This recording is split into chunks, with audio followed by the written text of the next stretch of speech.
I came to tell you a story of a transformation happening around us. And I spent the last decade, or actually 2 decades, helping big corporates innovate. And oftentimes we started our interactions by asking employees a question like that. If Hollywood made a movie about innovation in your company, what would be the title? I don't know how you would answer that question, but some of the employees in a bank where we run that session actually answered gave answers like Titanic or Lost. And you might feel maybe for some of those feelings in your companies. And actually, stories can reflect reality. But I guess stories can also teach us something. And the story of Hollywood transformation is actually quite interesting for the fintech revolution that we see. When the movie industry started, it actually invested in something like banks did.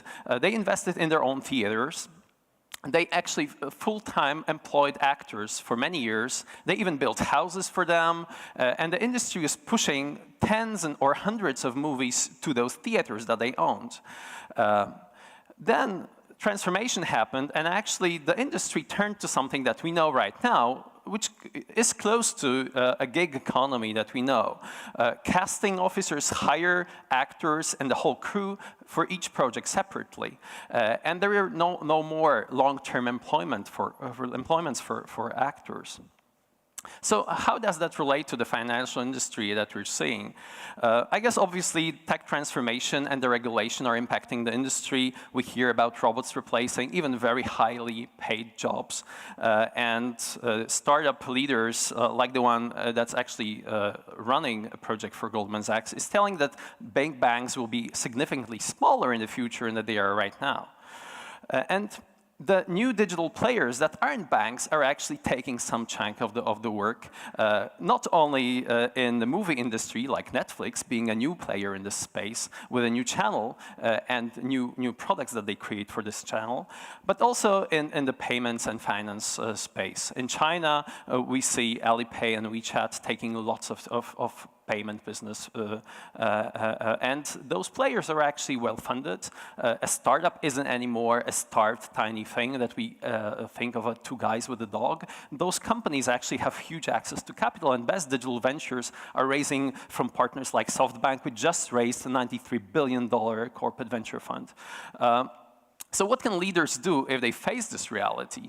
I guess the first thing that is really key for us is you need to ask yourself, what does your brand really stand for? And some of you might relate to a bank and have a great relationship with a bank. I don't have a very close relationship with my bank. And I guess the purpose that banks exist needs to be rethought in this new environment. And we need to find ways where banks actually care more about making us wealthy than by making money on us. And there are many other things that banks can find as their new purpose. And then around that purpose, around that new purpose, they can build around an ecosystem of other players that can help them realize that new mission. They can build their own ventures, just like Bank Millennium built their own startup Goody.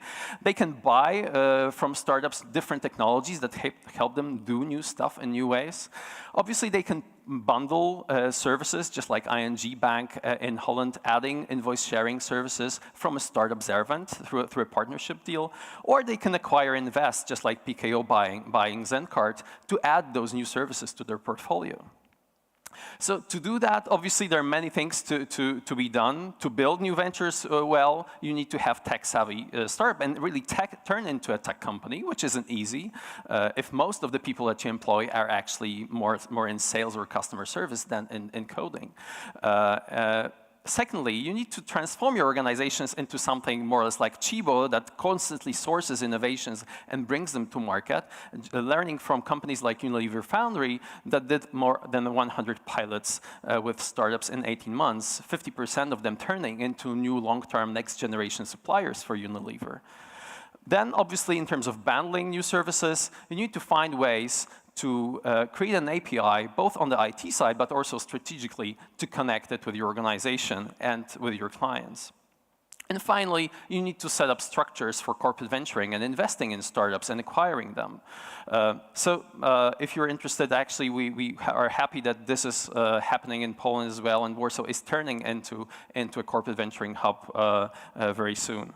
To sum up, the new model, just like Hollywood, requires innovation casting and openly and frequently bringing in new partners for each new venture that you want to do.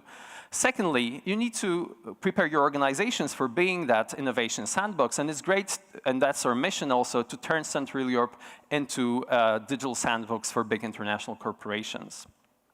We are happy that companies like MasterCard or Glamco have helped us realize that visions, and others are joining that journey, and we hope you'll join that journey with us as well. Thank you very much.